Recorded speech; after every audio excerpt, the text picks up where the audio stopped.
Okay, get your shit together because this is taking too many tries. Okay. Hi, welcome back to my knitting room. My name is Melissa. Welcome for the first time if you're new here.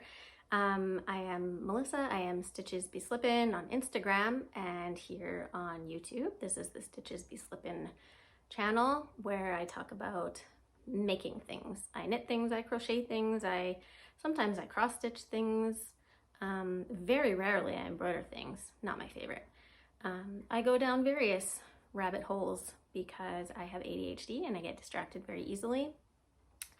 I am newly a university student here in Calgary, and that is taking up an inordinate amount of my time. I am literally stealing time from myself right now to make this video, but I feel like you guys haven't seen me for a while, you haven't heard from me for a while, and so I just wanted to get this done so that I don't have to worry about it for a while. And it's not that I have to worry about it, but I miss you guys. I want to connect with you guys, and you guys tell me that you miss me, so here I am. I have a paper due at the end of next week, and I have a quiz/test on Monday, and I should be writing and I should be studying, and I am making a podcast. So I will hopefully, I always try to keep it short, but I'm too chatty. I'll talk more about all that in the general life update at the end, but for now, let's get into the knitting, making. It's not just knitting today. It's mostly knitting, but there's one like side quest today. Yes. Okay, let's start with FOs, finished objects. I don't have very many for two reasons.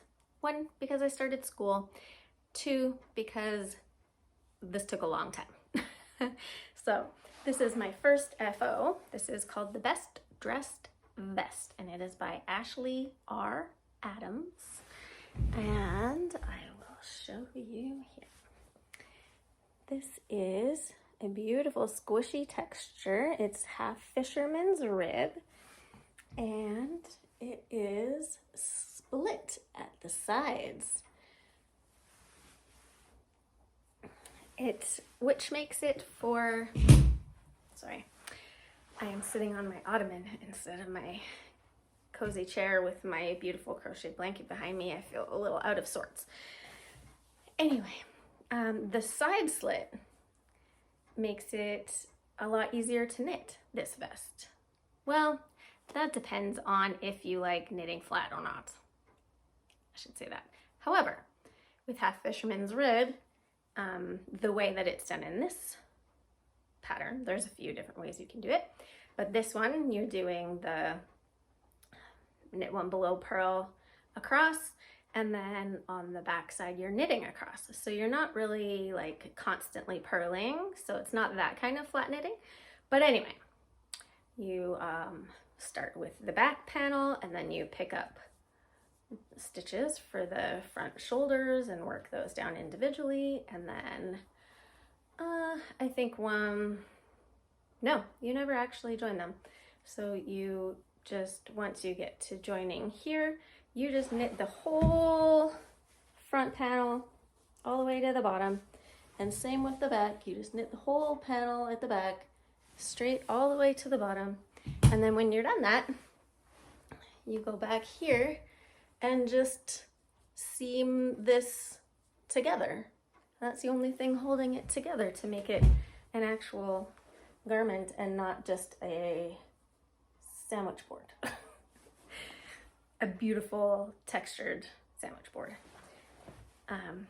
Anyway, I wore this for the first time at Knit City, Vancouver this past weekend, which I'll talk about later.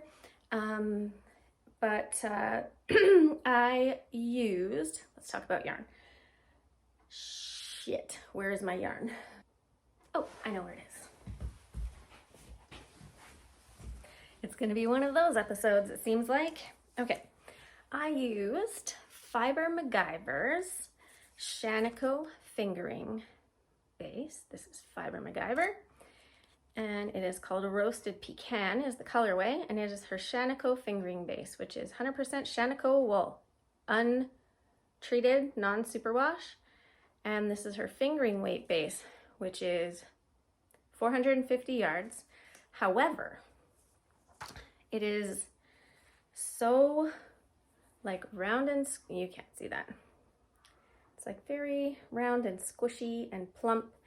And when I was buying this from Susie, who's Fiber MacGyver, she's like the coolest, nicest, awesomest person. And I like, as soon as I met her, I was like, I want to be friends with you.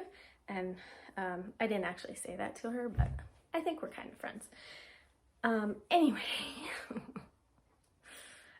when I was looking at her Shanico yarn, she said that the fingering weight base you can use as a sport base because when you block it, because it's non-superwash and just the nature of this base, it like really blooms and grows into more of a sport weight. So this pattern calls for sport weight, but I used Shanico fingering weight and it did just that. It bloomed and just is perfection. If you ever have the chance to buy yarn from Fiber MacGyver, especially her Shanico base, I highly recommend it. It is absolutely gorgeous.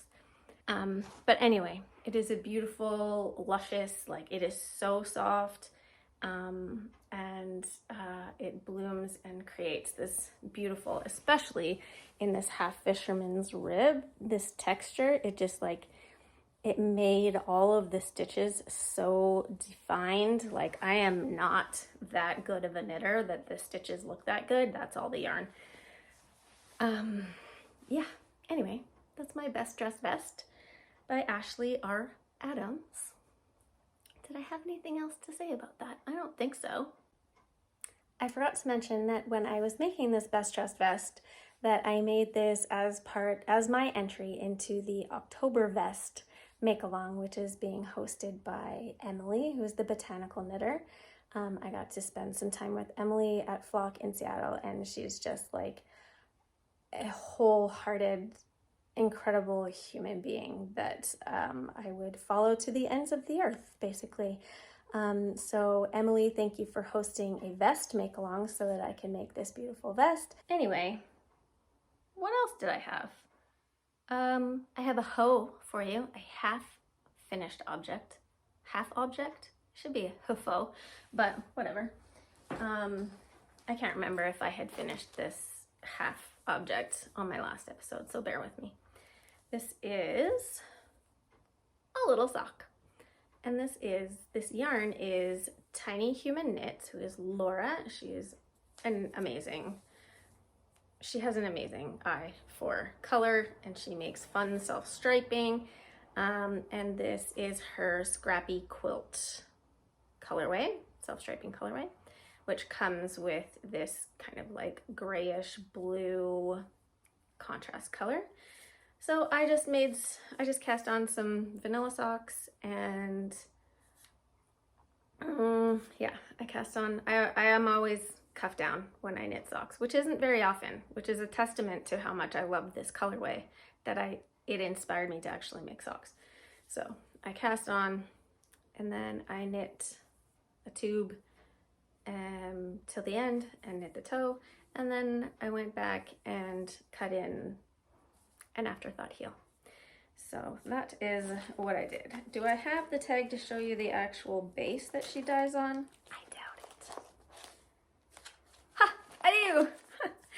So, Tiny Human Knits Scrappy Quilt Collection. And this base for this sock yarn is 80% superwash merino and 20% nylon.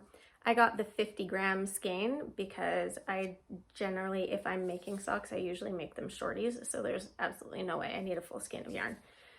So it's 200 grams, and then it comes with a 20 gram mini. So that is that.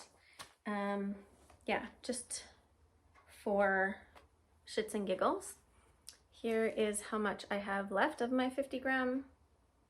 Let's weigh it. Let's do some science or math, whatever you want to call it. Where's my scale? Couldn't find my scale. Turn on. Never mind, my scale won't turn on. I think the battery's died. Oh well.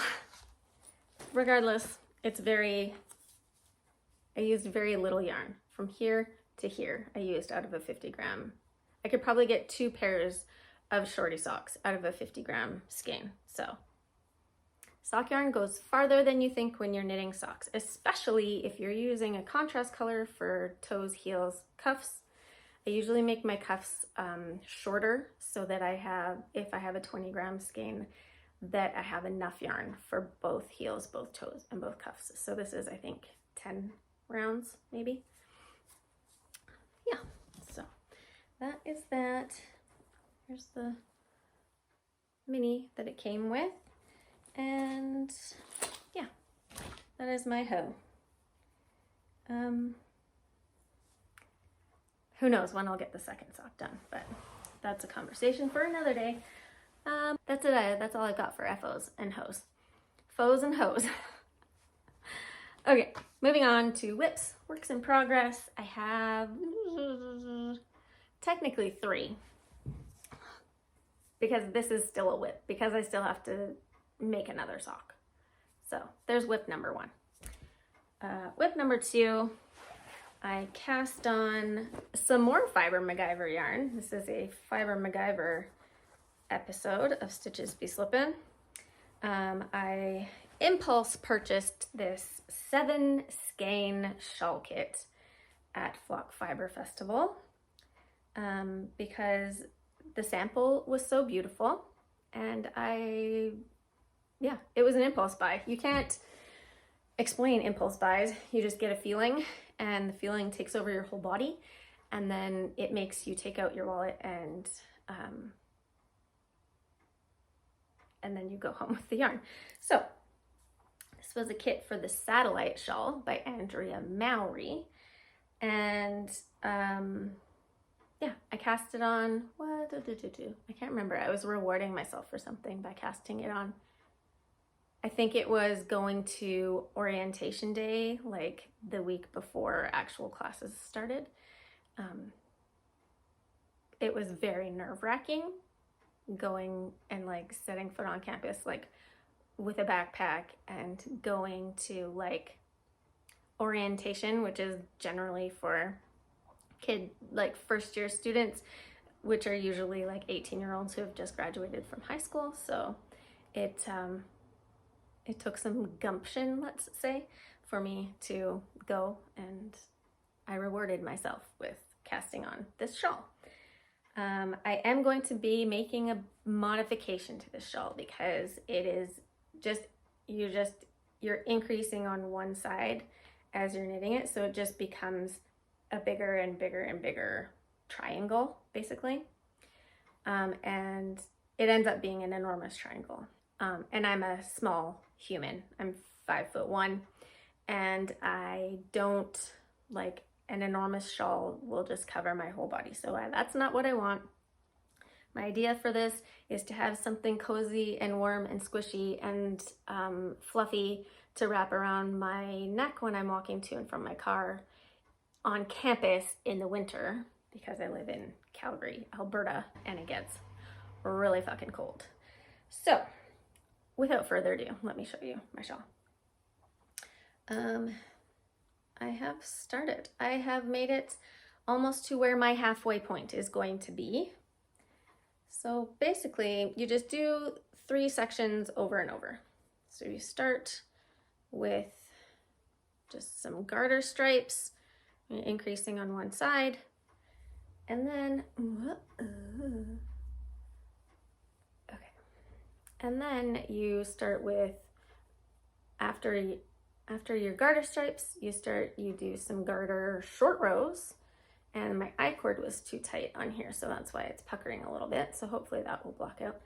And then you do a section of brioche, and then you just keep repeating that. So after the brioche, there's another garter section, and then there's a garter short row section, and then there's a brioche section. So when I saw Susie's, this is just me pointing out imperfections. I was working on this brioche section while I was at Knit City, Vancouver, and there was a row or two where I wasn't paying attention and I didn't do the row properly. Like, I didn't drop any stitches or anything, but I think I was like purling or knitting when I was supposed to be doing the opposite. But I don't care. So when I saw Susie's sample at Flock, hers was not a big giant triangle, and so I asked her to tell me what she did to make it that way. And she sent me a video. She was so gracious and like took a video and with it out on the floor and was like, okay, I knit it to here and then I did this, but you could just do this. So I think probably what I'm gonna do is, and let me know if this is a bad idea. I don't know.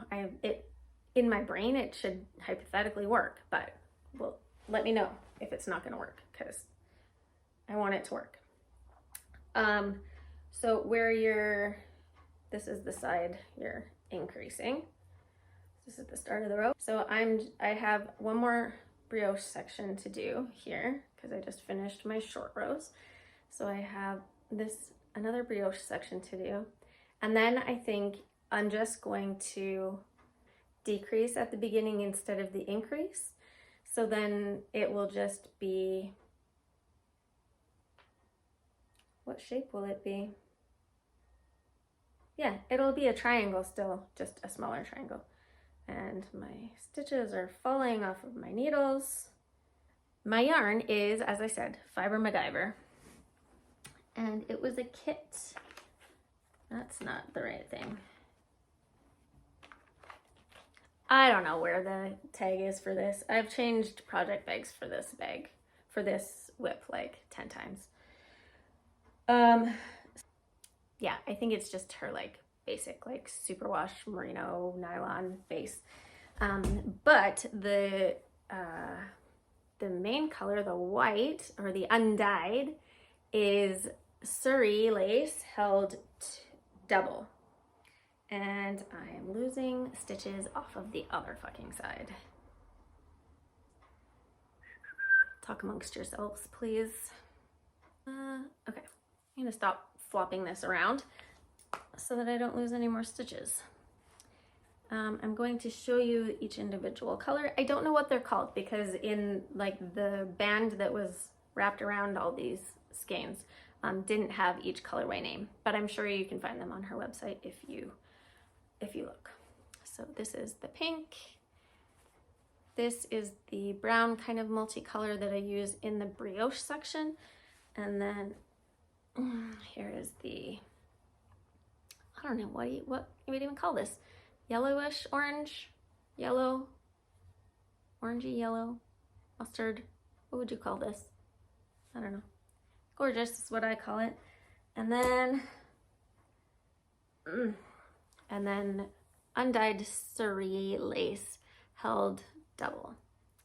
And it is just, it is luscious. It is so,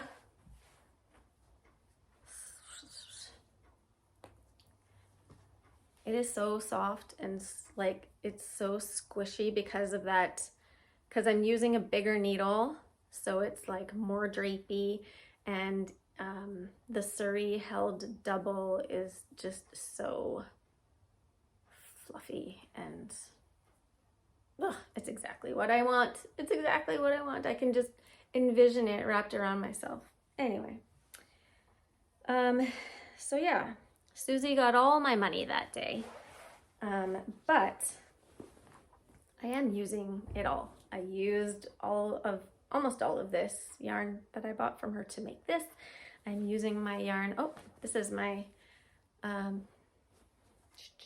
So Much Happy bag that I got at Knit City in Calgary last year. And it's quilted, and I just love the colors, and the colors kind of match actually my project in there. What was I saying when I held that up? Oh, that I'm just even though I bought a ton of yarn at Flock, I'm using it all. So there we go. What is my next whip? Oh, I mentioned a while ago that I had started the broom pattern by Andrea Mowry, and then I had put it away, like ripped the needles out and just chucked it in a cube somewhere, like in one of those. And then I revisited it recently. I got it back on the needles. I'm using this like DK weight Surrey, which is, it's like a little bit slubby. I don't know if you can see that. It's like a little bit slubby, sort of thick and thin a little bit. So it's almost like knitting with boucle or something. So it's really hard to see where your stitches are sometimes. So I was having trouble initially, why I chucked it in the bin. I was having trouble because you knit for so many inches and then you fold it over and attach it and then continue knitting. And I was having a lot of trouble with that, with the folding over and attaching the two layers together. I was having trouble like seeing where the stitches were, getting my stitch count right all the way around, etc. So put her in timeout for a while because I knew eventually I would try again, and I did. And I've got her back on the needles, and I haven't done a lot of progress, but I've gotten some. I'm almost done with, I think, the short rows. I've got all my raglan markers in there, and once I get the short rows done, then it's just kind of round and round with some increases, and we're off to the races. Anyway, this yarn is behind me. I have two more over there. I bought this yarn in Barcelona last year from a cute little shop called All You Knit Is Love. This shop was run by an American woman who moved to Spain and lives in Barcelona, and she dyes her own yarn, and she has some other commercial yarn, and I can't remember if she had other hand-dyed yarn or not. Anyway, her base is called Surrealista, and it's 90% Surrey alpaca, 10% silk. And where's the rest of that? It's 225 meters per 100 grams. So it's considered like a DK weight. And the colorway is called Stay Close. So that's this one. So not a color I normally choose. I'm a very boring beige knitter, as you will see from my acquisitions from Knit City, Vancouver very soon. Yeah, every once in a while I'm like, I need to like put some color into the wardrobe and not be a boring beige lady, so that this is the result of that. This is living in a project bag that my mom made me. Hi, Mom. It has Tula pink fabric with raccoons on it and some polka dots, and it has a big old drawstring at the top. It's a Japanese style bag, I think is what I was told. And then it has like rainbowy fabric on the inside. Okay, so that is The Broom by Andrea Mowry. Yeah. Okay, those are all my whips. A little light on knitting content because I've been doing so much reading for school, and the knitting that I've been doing isn't exactly like knit and read at the same time type, and I have to print my readings because I need to like have it in front of me and like highlight it and put question marks and like write notes and whatever on it. I'm not who am I in school with? Are they millennials? Are they no, millennials are older than them. Well, who are they? What's the age group that is in university right now? Anyway, they all do everything on their laptops, on their computers, on their phones. But I just am old, I guess, and can't operate that way, so I have to print everything. And then when I'm reading it, I have to like be sitting there and like, it takes me so long to read. It's getting better, but like the first reading I had to do for my history class, I have one history class this semester, and it's called Gender History. It's about the history of the construction of gender, because gender is a construct. Anyway, my first reading, it was like, I think it was 18 pages, and it took me like 2 hours to read because I had to keep on like looking up definitions of words because there were so many like just big words in there that I didn't understand. So I'm learning all kinds of big words and how to think differently, how to think critically, how to think academically, blah, blah, blah, blah. Yeah, I'm struggling with writing this paper for this class because I just don't think that way, and I therefore don't write that way. So it's taking a long time to like translate my like dumb thinking into like smart writing. That makes sense. Anyway, let's talk about acquisitions, shall we? Okay, so I went to Knit City in Vancouver this past weekend. I went with my friend Karina, who is Knitty Pie on Instagram, and with a new friend. Her name is Jen, and I think it's MSJ Cot, K-O-T on Instagram is her handle. And we had a great time. We had great fun. We went like early Friday morning, so we had all day Friday. We got to the hotel, we went shopping. On the Friday night, we went to I'm supposed to be talking about acquisitions.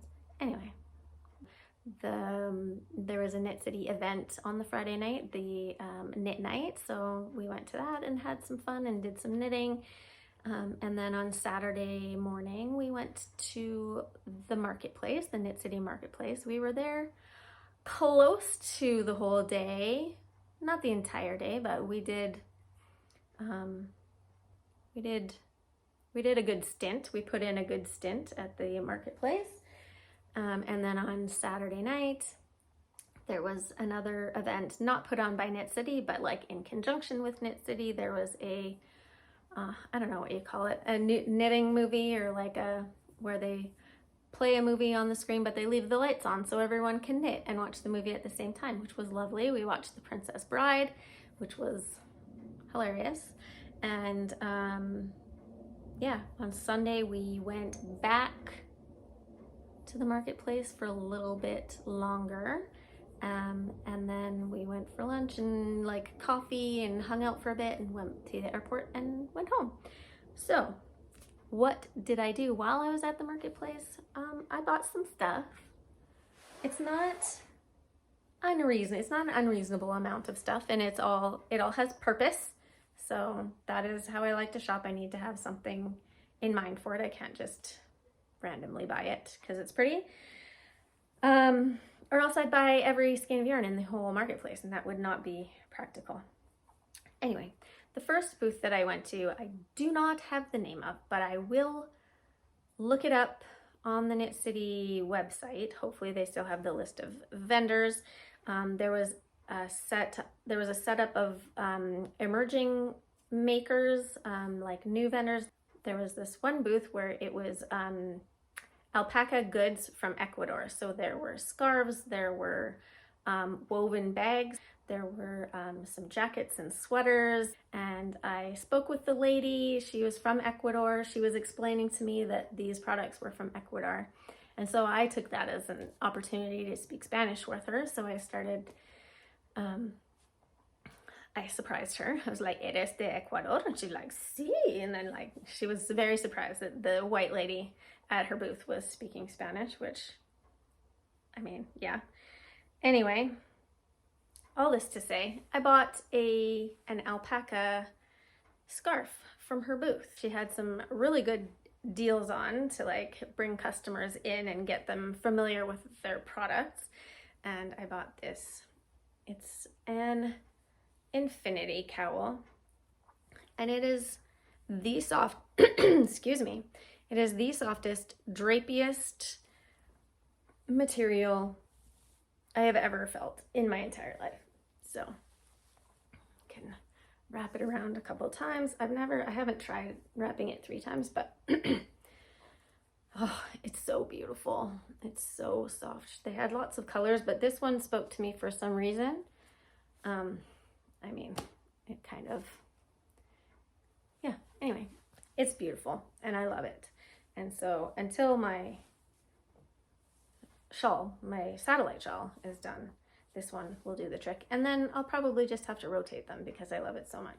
It's also kind of a bit of a, it's also kind of like one of those things that you look at that like tricks your eyes almost. It's sort of like trippy, a little bit trippy.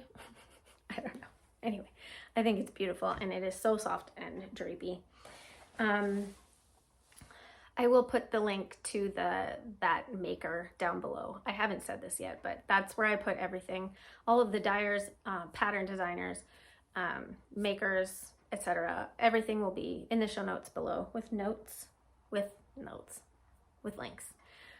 Okay, so next, what did I get next? I got at a booth just down from her also in the emerging makers area.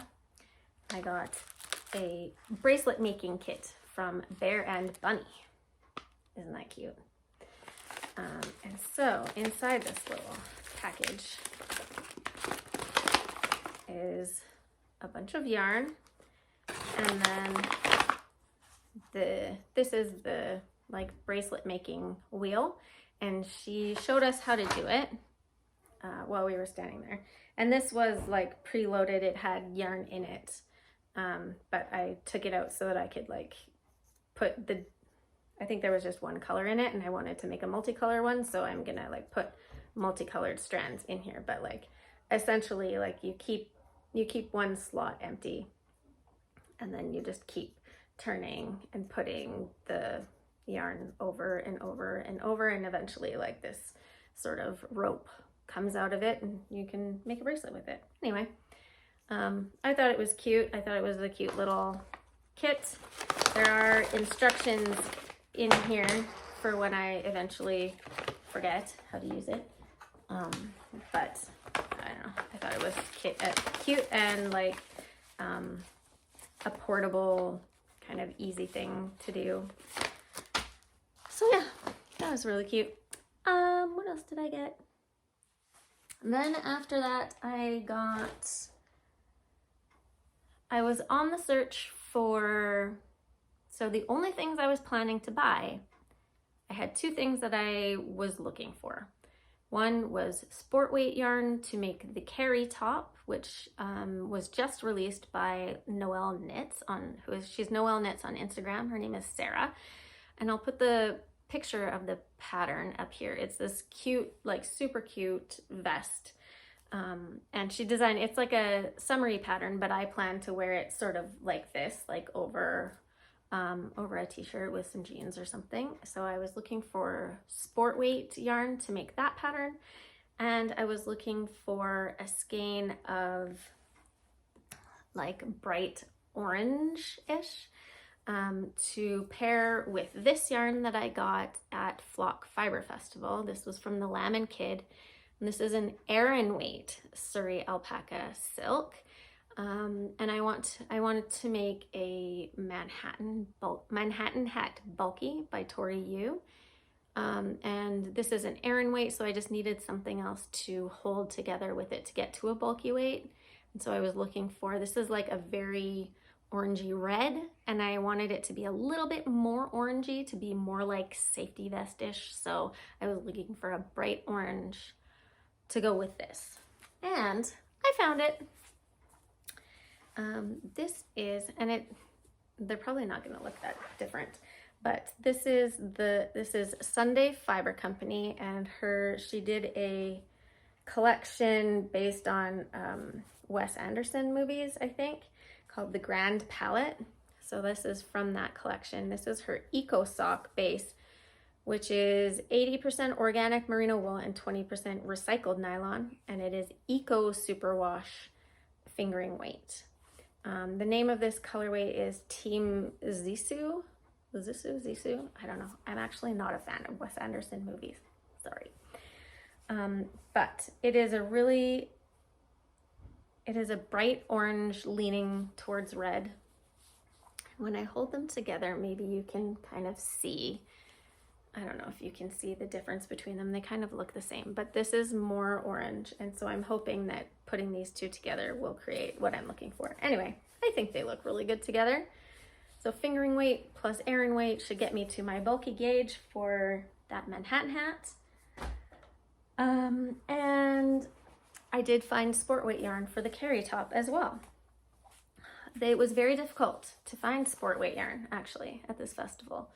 I did like a whole lap, and I mean, I didn't go into every single booth, but the booths that I went into, like, if I go by a booth and they're like, their color palette isn't really speaking to me, then I'm probably not going to go in there. But the booths that I did go in, I think this was the only booth that I found sport weight yarn at. That doesn't mean that there wasn't any there, but this is the only one that I found it. So this booth was called Yarn Indulgences, which I don't think I've seen them before, but that doesn't mean that they haven't been around for a long time. It just means that I'm not very perceptive. Anyway, this is also a non-superwash base. It is 100% Peruvian Highland wool, sport weight, 328 yards to 100 grams. And this is, the colorway is called Soft Suede. And I love how it sort of almost looks like it glows, but there's no silk in here. There's not anything like that in here. It's just the colorway. It's such a rich, beautiful color. So I got 2 of those to make myself a carry top by Noelle Knits. What else was I going to say about that? Nothing. That's my plan. And then while I was at the Yarn Indulgences booth, I also found some yarn to make another Nolita tank. I don't remember if it was my last episode, but one of my last episodes I showed my Nolita tank that I made. It was a pink. I made it in all pink. It's a tank top with, like, I'll just put a picture up here of the Nolita tank that I made. That's not the pattern picture. This is a pattern by Tori Yu, and it's a DK weight tank top, and I made it this summer, and I love it. I wear it, I want to wear it all the time, but the pink doesn't necessarily go with everything that I want to wear it with, so I wanted to make a neutral one. So I found this base in the Yarn Indulgences booth.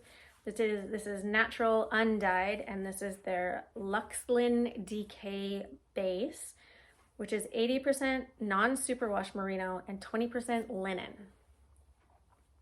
So it is undyed, and you can, it's very, very soft, like not what you would think when you think of linen, but it does, every once in a while you can see, like, you probably can't see it because there's not a dark background, but there's little pokies of linen sticking out there every once in a while. But I think that will make for like a perfect neutral tank top that I can wear under like button downs, denim, like denim button, like, I don't know what, I can just, it'll be more versatile than a colored tank top.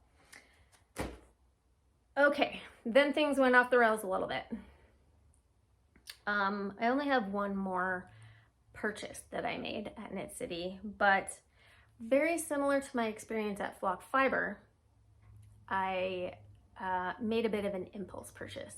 This feeling came over me. I got an idea in my head, and like all sense left my body, and I purchased a sweater quantity. So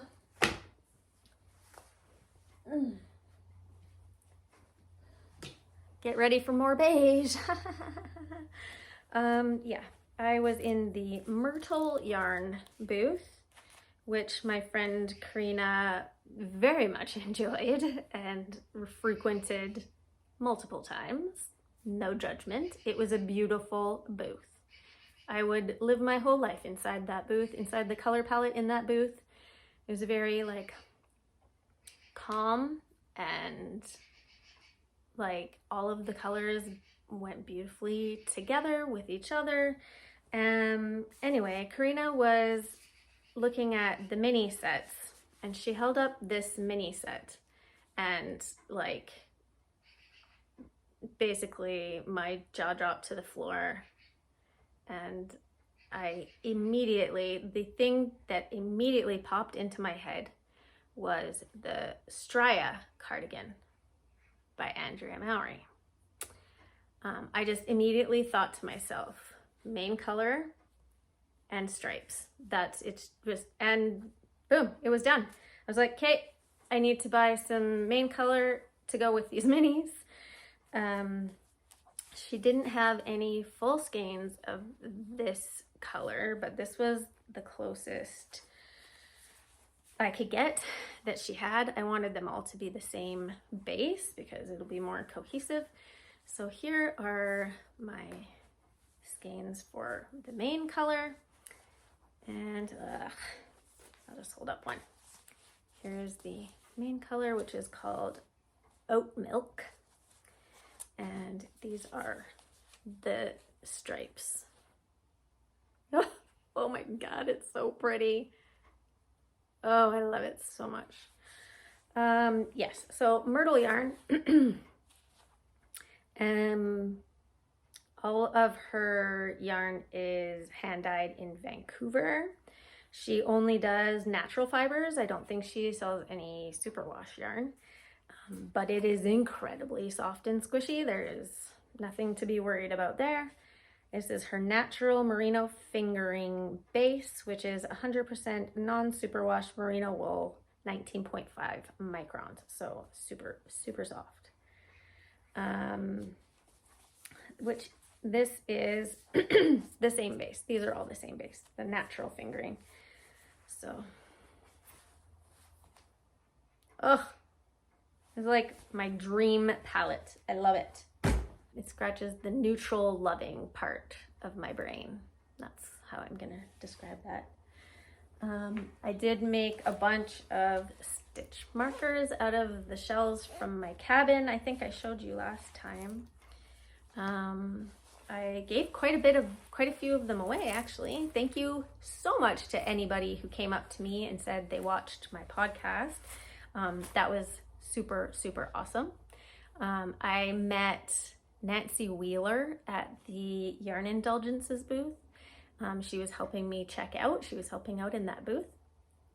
And she was like, she introduced herself and she was like, I watch your podcast. And I was like, come on. Nancy Wheeler watches my podcast. That's kind of crazy. But yeah, anyway, that made me happy. I gave her a stitch marker. So yeah, I made lots of little stitch markers with these cute little shells. So yeah, I gave lots of those away, which was great. I also made a bunch of keychains out of those shells. Speaking of rabbit holes we go down, I made some keychains with those shells on them. Yeah, so got all of those. Now, on the topic of going down various creative rabbit holes, I recently started beading fish, making beaded fish. Thank you very much to Candace, who is Transitory on Instagram. I had seen these beaded fish many times and always thought to myself, I really want to learn how to make those. Those are really cute. And then recently, Candace, who is Transitory on Instagram, started making them, and I was like, okay, that's my sign. I need to find a tutorial, figure out how to do these, buy all the supplies, because that's how ADHD people pick up a new hobby. They buy all of the supplies and then make two things and then they're done. Just kidding. They make all of the things. So here's the very first little fishy that I made. Isn't she cute? Oh, she's so cute. Yeah, so I used a tutorial, a free YouTube tutorial that Michael's made. These are the exact colors that the woman made her fish with in the tutorial, because that is how creative I am. And yeah, and then that started a bit of an obsession. I've made a bunch of them, and I took a bunch of them with me with the stitch markers to Vancouver, and gave them all away. This is the only other one I have right now. It's a cute little pink one. It's got clear beads and some pink and purple beads, and she's really cute. So, a lot of people, when they're making these beaded fish, they like make one and then they make another one and then they fold it up and sew it together. And I don't have the time or patience for that. I just make single, how would you say that? Single layer fish instead of double layer fish. So mine are maybe technically not as good as Candace's, but I think they're still cute. And yeah, so I bought some supplies. I have most of the colors of the rainbow. Still, there are colors that I wish were in here that aren't in here, but it's not as much as it looks though, because as you can see, the trays are not very deep. So let me see if I can do this without spilling it. So there's all the beautiful beads in there. But like this is my finger. That's how, they're not very deep. So there's not tons and tons of every color, but certainly enough for my needs for the foreseeable future. Yeah, so that's my most recent rabbit hole. Yeah, so those are all of my FOs, my whips, my acquisitions. I'll talk a little bit maybe about some general life updates, and then I really have to get back to doing schoolwork and getting to pick up my son and all that kind of stuff. Okay, let me find I have to write myself notes on what I did in my life because my memory is so bad that I won't remember. Yeah, I talked about going to school orientation. I was very proud of myself for that. We also went to, before school started, for some reason in Calgary, we have Pride Week at the end of the summer instead of in June when the rest of the world has Pride Week. So our Pride Parade was the weekend before, I guess you would call it Labor Day, before the holiday in the beginning of September. I think it's called various things in various places. So yeah, we went to the Pride Parade. My younger son and I marched in the Pride Parade. We were part of the group with the Canadian Olympic Committee, because my younger son does diving, and the Olympic Committee sent out an email to all of the community partners, etc., that all feed up through sport to the Canadian Olympic Association and committee. And so we marched with Olympians, which was really cool. There was an Olympic gold medalist there that we marched with.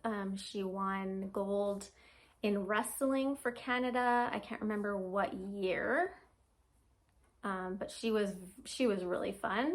There was a Paralympian there that had won a bronze medal, and she actually had her bronze medal with her. So my son got to touch it and put it on and get a picture of it and feel the weight of an Olympic medal, which was really cool. There was a snowboarder there who competed in the last Olympic Games and is competing in the upcoming games in February. So my son got to meet him, and now we know his name and we can cheer for him when he's competing in the next Olympics. And yeah, and anyway, it was a really fun event. Pride parades, if you haven't been to a Pride parade, they're so much fun. What else? Okay. We all started school, not all. me and my two kids started school. My boys are in grade 7 and grade 6. They are almost 2 years apart, but the way that their birthdays land, they're only 1 grade apart. So my older son started junior high. He moved to a junior high school, which is grade 7 to 9, which is a big change for him. He's been in the same school since kindergarten. He gets to choose, well, with the Spanish program, one of your options is automatically Spanish. So you're usually supposed to get 2 options per semester. So he only got to choose 1 option per semester because Spanish is one of his options. And so he chose band. So he has chosen to play the cello, which is pretty neat. He has named it Michelangelo. Yeah, anyway, he's playing the cello. He has started hockey, and my husband is coaching. And then my younger son, like I said, is in diving. And this year is his first year as a competitive diver, which means he will go to competition. They don't do very many competitions a year. I think he might have 1 or 2 competitions that he'll go to. But it does mean way more training time. So he's training 5 days a week, 2 hours a day. So yeah, it's a lot of time. But he absolutely loves it. And he's killing it this year. Unfortunately, the pool that he usually dives at, which is like a 10 to 15 minute drive from our house, is under renovation. They're retiling all the pools because it's an older facility. And the only other facility with dive towers is like a 30-minute drive from our house. So it is a long ways away, but it's a big like YMCA, and it has a library in it. So that gives me a chance to I take him to diving, and then I can sit in the library and do my reading, do my studying, do my writing, whatever. I have that time carved out for me, quiet time carved out, which is amazing. Yeah, so that's helping me get a lot of things done there. What else? Yeah, went to Knit City, and that's about it. School is going really, really well so far. My first day was a total fucking mess, just chaos completely. What did I do? I forgot to take my computer to school, because my first day of school was also my kid's first day of school. So it was just my husband took the day off work because I needed to just focus on getting to school and finding where to park and all that kind of stuff, and getting to my class on time without having to worry about getting my kids to school and all of that kind of stuff. So he managed them. I went to school, but I forgot my computer at home because I had to look up something for my son before I left, and then I forgot to put it back in my bag. So I forgot my computer, and then my first class let out early, and so I was like, oh, I have so much time. I'll go home and have lunch, and then I'll come back for my second class. So I showed up for what I thought was my 1:30 class, but it was actually a 12:30 class. So I missed an hour of the 1 and 15-minute class. Yeah, so that was my first day of school. I went to the right classroom, at least, the giant lecture hall with 400 seats in it. But luckily, because it's such a huge class, the prof was really just basically teaching straight out of the textbook, so it was easy to catch up. Also on my first day, my first class was this history class that I talked about, and I was writing my notes, and it was not going well. I was almost in tears multiple times in that class because I was I'm never going to be able to do this. I can't write fast enough. I would write down a sentence that she had just said, and I was focusing on that, but I was still trying to listen to what she was saying So I would get like halfway through a sentence and then just forget the rest of it because I was focusing. So all of my notes from that first class are like half sentences or like half thoughts. And then I was really freaked out. But I got an appointment with the accommodations services with the university, and I got approval to do audio recordings of my lectures, which I was like, okay, that's good. So if I miss something, I can go back and listen to it and see what she was saying. But I also, the next class, took my laptop and typed out my notes as she was talking, and way more effective, because obviously I can type way faster than I can write. I don't know why I thought writing my notes was the good way to go. So now I am like totally good to go. I don't need to record the lectures, but I can if I want to. But yeah, typing my notes is just a million times faster. So that's good.